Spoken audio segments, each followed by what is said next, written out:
Hello বন্ধুরা, কি হালচাল তোমাদের? দেখো ভাই, কোচ রাজবংশের 500 বছরের ইতিহাসে মহারাজ বিশ্বসিংহ থেকে মহারাজ জগদীপেন্দ্র নারায়ণ পর্যন্ত 23 জন রাজা এই রাজবংশের সিংহাসনে বসেছে। এই রাজাদের মধ্যে কেউ বীরত্ব সহকারে কোচ সাম্রাজ্যের আয়তন বিস্তারে ব্যস্ত ছিল, কেউ আবার যুদ্ধ করেছিল শক্তিশালী মুঘল ও ভুটিয়াদের বিরুদ্ধে, আবার কারো শাসনকালে কোচবিহার উন্নতির চরম শিখরে পৌঁছেছিল। এই রাজাদের মধ্যে বেশ কয়েকজন বীরত্ব ও প্রজা কল্যাণের দ্বারা ইতিহাসের পাতায় নিজেদের নাম স্বর্ণাক্ষরে লিখে গিয়েছেন। বন্ধুরা, কোচবিহারের ইতিহাসে এমনই এক মহান রাজা ছিলেন কোচবিহারের 18তম মহারাজ নৃপেন্দ্র নারায়ণ ভূপ বাহাদুর। তার শাসনকালে কোচবিহার আধুনিক রূপে সেজে ওঠে। এর সাথে কোচবিহারের বাৎসরিক আয় মাত্র 3 লক্ষ টাকা থেকে বৃদ্ধি পেয়ে এক ঝটকায় 26 লক্ষ টাকাতে পৌঁছে যায়। সেই সময় কোচবিহারের এই রাজা এতটাই প্রভাবশালী ব্যক্তি ছিলেন যে ভারতীয় উপমহাদ্বীপের 500রও বেশি দেশীয় রাজ্যের মধ্যে একমাত্র কোচবিহারের রাজা নৃপেন্দ্র নারায়ণকেই ইংরেজরা দ্য মহারাজা উপাধি দিয়েছিলেন। বন্ধুরা, আজকের এই ভিডিওতে আপনারা কোচবিহার সম্পর্কে এমন কিছু জানতে পারবেন যা আপনারা আগে কখনো শোনেননি।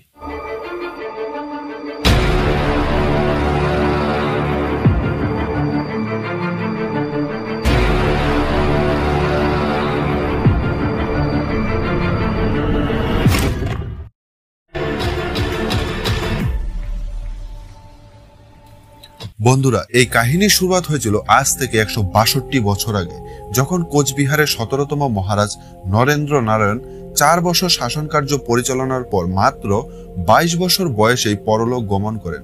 মহারাজ নরেন্দ্র নারায়ণের 4 রানীর মধ্যে মহারানী নিস্তারিণী দেবীর গর্ভে আনন্দময়ী, হরসুন্দরী দেবীর গর্ভে যতীন্দ্র নারায়ণ এবং মহারানী নিশিময়ীর গর্ভে নৃপেন্দ্র নারায়ণ জন্মগ্রহণ করেছিলেন। কোচ রাজবংশের প্রথা অনুসারে রাজার মৃত্যুর সাথে সাথেই নতুন রাজার রাজ্যাভিষেক হয়। মহারাজ নরেন্দ্র নারায়ণের মৃত্যুর পর সিংহাসনে কাকে বসানো হবে তা নিয়ে রাজ পরিবারে তুমুল বিতর্কের সৃষ্টি হয়। এমন অবস্থায় রাজমাতা কামেশ্বরী ও বিন্দেশ্বরী দেবীর আদেশে শিশু মহারাজ নৃপেন্দ্র নারায়ণকেই কোচবিহারের 18তম মহারাজ হিসেবে ঘোষণা করা হয়। রাজ্যাভিষেকের সময় মহারাজ নৃপেন্দ্র নারায়ণের বয়স ছিল মাত্র 10 মাস। প্রথা অনুযায়ী রাজ্যাভিষেক এবং মহারাজের নামে মুদ্রা জারির পর মৃত মহারাজ নরেন্দ্র নারায়ণের শেষকৃত্য সম্পন্ন করা হয়। এই ঘটনার পর রাজমাতা ও মহারানীগণ মিলে বেশ কয়েক মাস রাজ্যের শাসন কার্য পরিচালনা করেছিলেন, কিন্তু তাদের মধ্যে চলমান মতবিরোধ ও বিবাদের সংবাদ তৎকালীন ব্রিটিশ গভর্নমেন্টের কানেও পৌঁছে যায়। বন্ধুরা, 1773 খ্রিস্টাব্দের ভুটান কোচবিহার যুদ্ধের সময় তৎকালীন কোচবিহারের রাজ পরিবার ও ইংরেজদের মধ্যে একটি চুক্তি স্বাক্ষরিত হয়েছিল, যার একটি শর্ত অনুসারে কোন রাজার যদি অকাল মৃত্যু হয় এবং তার উত্তরাধিকারী রাজকুমার যদি অপ্রাপ্তবয়স্ক থাকে, তাহলে এমন অবস্থায় রাজকুমারের প্রাপ্তবয়স্ক হওয়া পর্যন্ত ব্রিটিশ গভর্নমেন্ট নিযুক্ত কমিশনার দ্বারাই রাজ্যের শাসন কার্য পরিচালনা করা হবে। আর এই শর্ত অনুসারে শিশু মহারাজ নৃপেন্দ্র নারায়ণের সময়কালেও ব্রিটিশ গভর্নমেন্ট কোচবিহারে কমিশনার নিযুক্ত করেছিলেন। তৎকালীন বাৎসরিক 25,000 টাকা বেতনের বিনিময়ে কর্নেল হুটেন সাহেব 1864 খ্রিস্টাব্দের 26শে জানুয়ারি কোচবিহারের কমিশনার হিসাবে দায়িত্ব গ্রহণ করেছিলেন। কিন্তু কর্নেল হুটেন সাহেব ভুটান যুদ্ধ নিয়ে ব্যস্ত থাকার কারণে ডেপুটি কমিশনার দ্বারাই রাজ্যের শাসন কার্য পরিচালনা করা হতো। 1864 খ্রিস্টাব্দ থেকে 1883 খ্রিস্টাব্দ পর্যন্ত প্রায় দীর্ঘ 20 বছর কোচবিহারের প্রশাসন ব্রিটিশ কমিশনারদের দ্বারাই পরিচালিত করা হয়েছে। এই টাইমলাইনে 7 জন কমিশনার ও 9 জন ডেপুটি কমিশনার কোচবিহারের প্রশাসনিক কার্য পরিচালনায় নিযুক্ত হয়েছিল। এই কমিশনারদের মধ্যে কর্নেল হুটন সাহেবের সময়কালেই কোচবিহারের শাসন প্রণালী এবং সমাজ ব্যবস্থায় ব্যাপক পরিবর্তন আসে, যার মধ্যে সবথেকে প্রশংসনীয় সিদ্ধান্ত ছিল কোচবিহার থেকে কৃতদাস প্রথার বিলুপ্তিকরণ। আসলে বন্ধুরা, পূর্বে কোচবিহার রাজ্যে মানুষ কেনাবেচা নিষিদ্ধ ছিল না। লোকে মানুষ কেনাবেচার ব্যবসা করত, কেউ কেউ তো আবার দায়ে পরে নিজেকেই বন্ধক দিত অথবা বিক্রি করত। বালক বালিকাদের সুসজ্জিত করে হাটে বাজারে বিক্রি করা হতো। আসাম এবং কোচবিহার থেকে প্রতি বছর প্রায় কয়েকশো বালক বালিকাকে পূর্ববঙ্গে পাঠানো হতো। নিম্নতর শ্রেণীর বালক বালিকাদেরকে গারোদের কাছে বিক্রি করে দেওয়া হতো। কোনো কোনো সময় তো তাদেরকে আসামের ভিতর দিয়ে ব্রহ্মদেশেও চালান করে দেওয়া হতো। কিন্তু 1864 খ্রিস্টাব্দের 7ই সেপ্টেম্বর কর্নেল হুটেন সাহেব আইন জারি করে কোচবিহার থেকে এই ঘৃণতম দাসপ্রথার উপর নিষেধাজ্ঞা জারি করে। যাই হোক বন্ধুরা, সময়ের সাথে সাথে মহারাজ নৃপেন্দ্র নারায়ণও বড় হয়ে ওঠে। শুরু হয় মহারাজের শিক্ষা জীবন। 1868 খ্রিস্টাব্দের ফেব্রুয়ারি মাসে বারাণসীর কোর্ট অফ ওয়ার্ডসে শুরু হয় মহারাজের প্রাথমিক শিক্ষা জীবন। 1872 খ্রিস্টাব্দে মহারাজকে বাঙ্কিপুরে নিয়ে আসা হয়। এরপর মহারাজ পাটনা কলেজে অধ্যয়ন শুরু করেন। এই সময় মহারাজের শিক্ষা বিষয়ক ব্যবস্থাপনার দায়িত্বে ছিলেন বিশিষ্ট ইংরেজ শিক্ষক শ্রী লেনার সাহেব। 1877 খ্রিস্টাব্দের 1 জানুয়ারি মহারানী ভিক্টোরিয়ার উপস্থিতিতে দিল্লিতে এক দরবার সভা অনুষ্ঠিত হয়েছিল। এই সভাতে মহারাজ নৃপেন্দ্র নারায়ণকে আমন্ত্রণ জানানো হয় এবং মহারাজের সম্মানার্থে 13 বার তোপধ্বনিও দেওয়া হয়েছিল। মহারানী ভিক্টোরিয়া স্বয়ং তার নামাঙ্কিত পতাকা এবং পদক মহারাজের হাতে তুলে দিয়েছিলেন। এর সাথে ভাইসরয় লর্ড লিটন মহারাজকে একটি অতি মূল্যবান তরবারি উপহার স্বরূপ দিয়েছেন। মহারাজের প্রাথমিক শিক্ষা শেষে 1878 খ্রিস্টাব্দের 6 মার্চ কলকাতার তৎকালীন খ্যাতনামা ব্যক্তি শ্রী কেশবচন্দ্র সেনের কন্যা শ্রীমতী সুনীতি দেবীর সাথে মহারাজের বিবাহ সম্পন্ন হয়। এই বিয়ের সম্বন্ধ এনেছিল তৎকালীন কোচবিহারের সিভিল ও সেশন জজ শ্রী যাদব চক্রবর্তী। মহারাজের বিয়ে ধুমধাম করে সম্পূর্ণ হলেও এই বিয়ে হওয়া নিয়ে কোচ রাজ্যে মতবিরোধ দেখা গিয়েছিল। কোচবিহারের অনেক বিশিষ্ট ব্যক্তিবর্গ এই বিবাহের বিরোধিতা করেছিল। এই বিরোধিতার প্রধান কারণ ছিল মহারানী সুনীতি দেবীর পিতা কেশবচন্দ্র সেন ছিলেন একজন ব্রাহ্ম। তাই অনেকের মতে এই বিবাহ সম্পূর্ণ হলে কোচ রাজ্যে ব্রাহ্ম ধর্ম ছড়িয়ে পড়তে পারে। আর দ্বিতীয় কারণটি ছিল বরকন্যের বয়স। বিবাহের সময় মহারাজের বয়স ছিল মাত্র 15 বছর আর সুনীতি দেবীর বয়স ছিল মাত্র 13 বছর। তাই অনেকে এটি বাল্য বিবাহ বলে এর বিরোধিতা করেছিল। বিবাহের মাত্র 9 দিন পর 1878 খ্রিস্টাব্দের 15ই মার্চ মহারাজ উচ্চশিক্ষা লাভের জন্য ইংল্যান্ডের উদ্দেশ্যে যাত্রা করেন। পাশ্চাত্য শিক্ষা লাভের পর কোচবিহারে ফেরার পূর্বে মহারাজ ইউরোপের বিভিন্ন দেশ ও ঐতিহাসিক স্থানগুলো পরিদর্শন করেন। অবশেষে প্রায় 1 বছর পর 1879 খ্রিস্টাব্দের 3 মার্চ তিনি কোচবিহারে ফিরে আসেন এবং এই বছরের জুন মাস থেকে তিনি কলকাতার প্রেসিডেন্সি কলেজে আইন নিয়ে অধ্যয়ন শুরু করেন। 1882 খ্রিস্টাব্দের 11 এপ্রিল মহারানী সুনীতি দেবী ও মহারাজ নৃপেন্দ্র নারায়ণের ঘর আলো করে তাদের প্রথম পুত্র সন্তান রাজকুমার রাজেন্দ্র নারায়ণের জন্ম হয়। বন্ধুরা, এই সমস্ত ঘটনার মধ্য দিয়ে দীর্ঘ 20 বছর অতিবাহিত হওয়ার পর অবশেষে কোচবিহারবাসীর অপেক্ষার দিন শেষ হয়। 1883 খ্রিস্টাব্দের 8ই নভেম্বর 21 বছর বয়সে মহারাজ নৃপেন্দ্র নারায়ণ কোচ রাজ্যের রাজ্যভার গ্রহণ করেন। 8ই নভেম্বর বেলা 11টার সময় লেফটেন্যান্ট গভর্নর সাহেব প্রকাশ্য দরবারে মহারাজের হাতে ক্ষমতা হস্তান্তর করেন। এই অনুষ্ঠান উপলক্ষে সম্পূর্ণ কোচবিহার শহরকে সাজিয়ে তোলা হয়েছিল। এই অনুষ্ঠানে উপস্থিত ছিলেন বাংলার লেফটেন্যান্ট গভর্নর রিভার্স টমসন ও রাজশাহীর ইংরেজ কমিশনার। এর সাথে 70 থেকে 80 জন বেসরকারি ইউরোপীয় ব্যক্তিও নিমন্ত্রিত ছিলেন। উপমহাদেশের বিভিন্ন রাজা মন্ত্রী সহ প্রায় 5000 লোক এই অনুষ্ঠানে উপস্থিত ছিলেন।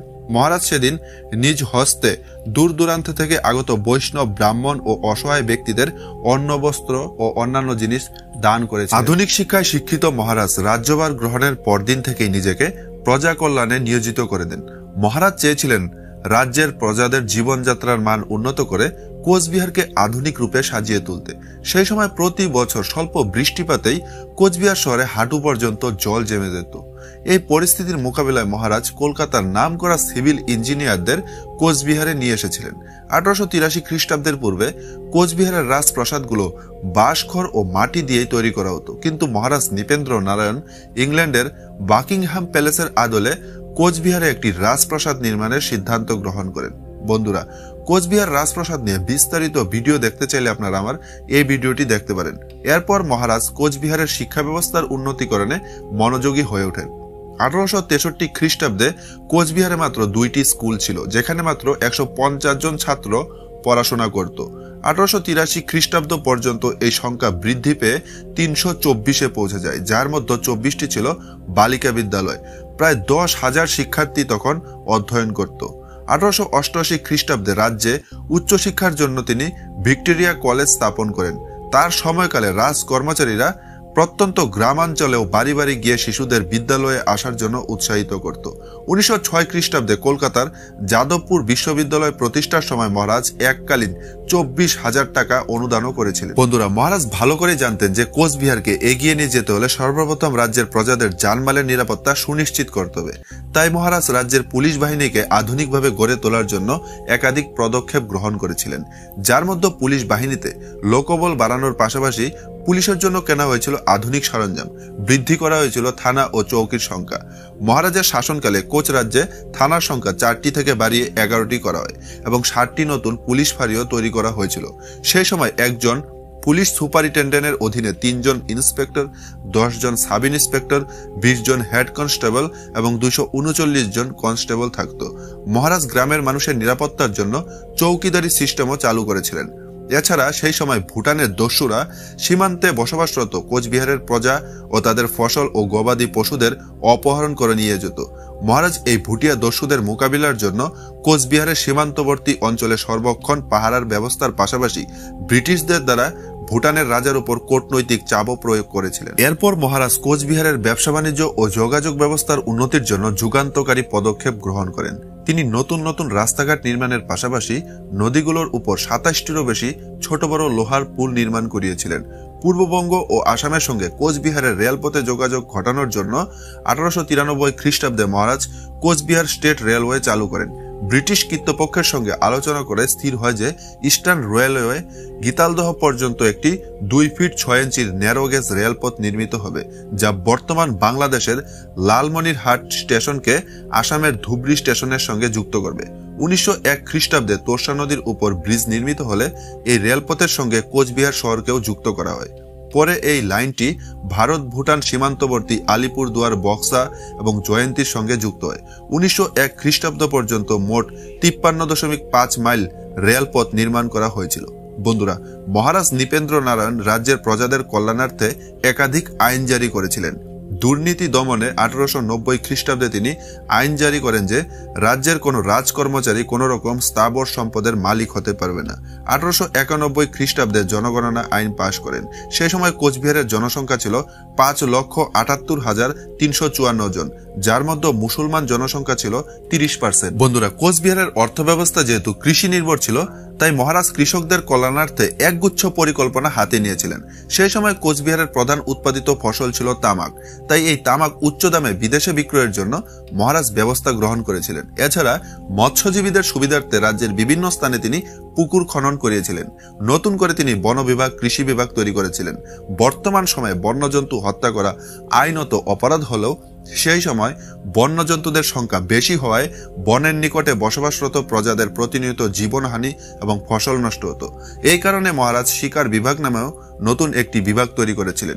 এই জন্য কেনা হয়েছিল বেশ কয়েকটি বন্দুক। এছাড়া কয়েকটি হাতিকে শিকার বিষয়ে বিশেষ অভিজ্ঞ করে তোলা হয়েছিল। মহারাজ নিজেও শিকার যাত্রায় বিশেষ উৎসাহী ছিলেন। তিনি অবসর সময়ে উচ্চ পদস্থ রাজকর্মচারী ও দেশি বিদেশি বন্ধুবান্ধবদের সঙ্গে নিয়ে শিকারে বেরিয়ে যেতেন। 1904 খ্রিস্টাব্দে লর্ড কার্জনও মহারাজকে সঙ্গে নিয়ে মাদারিহাটের জঙ্গলে শিকার করতে এসেছিলেন। বন্ধুরা, ভগবতীচরণ বন্দ্যোপাধ্যায়ের লেখা কোচবিহারের ইতিহাস নামক গ্রন্থ থেকে জানা যায় যে মহারাজ তার 28 বছরের শিকার জীবনে 363টি বাঘ, 311টি চিতাবাঘ, 209টি গন্ডার, 48টি বাইসন, 133টি ভালুক, 251টি সাম্বার ও 318টি 12 শিঙ্গা শিকার করেছিলেন। মহারাজ শিকারের পাশাপাশি বন্যজন্তুদের বাসস্থান নিয়েও বেশ সচেতন ছিলেন। তাই তিনি পাতলাখাওয়া ও টাকুয়ামারিতে রিজার্ভ ফরেস্টও তৈরি করিয়েছিলেন। 1885 খ্রিস্টাব্দে মহারাজ নৃপেন্দ্র নারায়ণ রাজ্যের প্রজাদের সুচিকিৎসার জন্য কোচবিহারে নতুন নতুন চিকিৎসালয় তৈরি করেন এবং নিজ অর্থব্যয়ে এই চিকিৎসালয়ে তিনি অভিজ্ঞ ইংরেজ ডাক্তারদের নিয়োগ দিয়েছিলেন। এমনকি রাজ্যের অসহায় ও দরিদ্র প্রজাদের জন্য এই রাজা বিনামূল্যে সুচিকিৎসার ব্যবস্থা করেন। 1886 খ্রিস্টাব্দে তিনি কোচবিহারের ডাক যোগাযোগ ব্যবস্থাকে আধুনিকভাবে গড়ে তোলেন।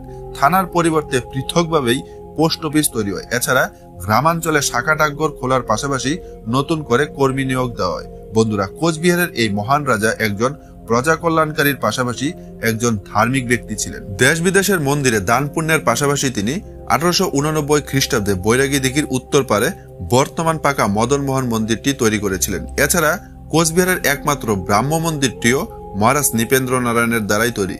বন্ধুরা, মহারাজ নৃপেন্দ্র নারায়ণের একমাত্র বোন ছিল আনন্দময়ী। যদিও সে বিমাতা কন্যা, তবুও মহারাজ তাকে খুব বেশি ভালোবাসতেন। 1868 খ্রিস্টাব্দের 20 জানুয়ারি মাত্র 8 বছর বয়সে পাঙ্গার রাজকুমার যোগেন্দ্র নারায়ণের সঙ্গে আনন্দময়ীর বিবাহ হয়। কিন্তু মাত্র 1 বছরের মধ্যেই পতিহীনা হয়ে তিনি ভাই নৃপেন্দ্র নারায়ণের সঙ্গেই বসবাস করছিলেন। কিন্তু দুঃখের বিষয়, রাজমাতা কামেশ্বরী দেবীর সঙ্গে বারাণসীতে অবস্থানকালে জ্বরে আক্রান্ত হয়ে মহারাজের বোন আনন্দময়ী পরলোক গমন করে। তাই মহারাজ বনের স্মৃতিকে বাঁচিয়ে রাখতে 1890 খ্রিস্টাব্দে আনন্দময়ী ধর্মশালা নির্মাণ করেন, যেখানে দরিদ্র মানুষদের বিনামূল্যে ভোজন করানো হতো। বন্ধুরা, মহারাজ খেলাধুলার প্রতি বিশেষ উৎসাহী ছিলেন। ভারত ও ইংল্যান্ডের বিভিন্ন ক্লাব ও সংগঠনের তিনি সভাপতি ও সদস্য ছিলেন। মহারাজ নৃপেন্দ্র নারায়ণ তার জীবনকালে অনেক সম্মাননাও পেয়েছিলেন। 1897 খ্রিস্টাব্দে দরগাই যুদ্ধের সময় ব্রিটিশদের বিজয়ে মহারাজের বিশেষ ভূমিকা ছিল।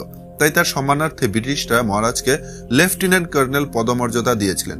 1885 খ্রিস্টাব্দে লর্ড লিটন মহারাজকে মহারাজা ভূপ বাহাদুর উপাধিতে ভূষিত করেন।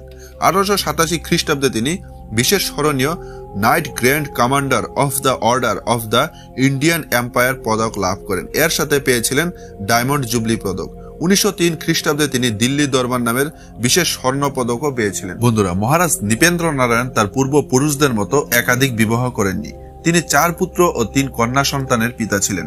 1903 খ্রিস্টাব্দে 3 এপ্রিল জ্যেষ্ঠ পুত্র রাজেন্দ্র নারায়ণকে যুবরাজ পদে বসানো হয়। বন্ধুরা, মহারাজ নৃপেন্দ্র নারায়ণের কোচবিহারের বাইরেও বেশ কিছু সম্পদ ছিল। দার্জিলিং এর বর্তমান Rajbhavan, Clifton hotel, Elgin house, Maharani girls high school, Louis jubilee sanatorium, Darjeeling planters club, Darjeeling gym club এগুলো ছিল মহারাজের সম্পত্তি। বন্ধুরা, সবকিছুই ঠিকঠাক চলছিল। মহারাজের শাসনকালে কোচবিহার উন্নতির চরম শিখরে পৌঁছেছিল। মাত্র তার 28 বছরের শাসনকালে কোচ রাজ্যের বাৎসরিক আয় 5 লক্ষ টাকা থেকে বৃদ্ধি পেয়ে 26 লক্ষ টাকাতে পৌঁছে যায়। কিন্তু বিধাতার নির্মম পরিহাস, 1911 খ্রিস্টাব্দে ইংল্যান্ডের সমুদ্র তীরবর্তী ব্যাংকস হিল নামক স্থানে তিনি হঠাৎ অসুস্থ হয়ে পড়েন। সঙ্গে সঙ্গে মহারাজের সুচিকিৎসার ব্যবস্থা করা হয়, কিন্তু সকল চেষ্টা ব্যর্থ হয়ে 1911 খ্রিস্টাব্দের 18 সেপ্টেম্বর সোমবার সন্ধ্যা 7:25 তিনি শেষ নিঃশ্বাস ত্যাগ করেন। তার মৃত্যুর সংবাদ ছড়িয়ে পড়ার সঙ্গে সঙ্গে চতুর্দিকে শোকের ছায়া নেমে আসে। ইংল্যান্ডের গ্লোন্ডার্স গ্রিনের শ্মশানে রাজকীয় সম্মানে মহারাজের শেষকৃত্য সম্পূর্ণ করা হয়। মহারাজের মৃত্যুর খবর তৎকালীন অসংখ্য বিখ্যাত দেশ বিদেশের পত্রিকায় প্রকাশ করা হয়েছিল।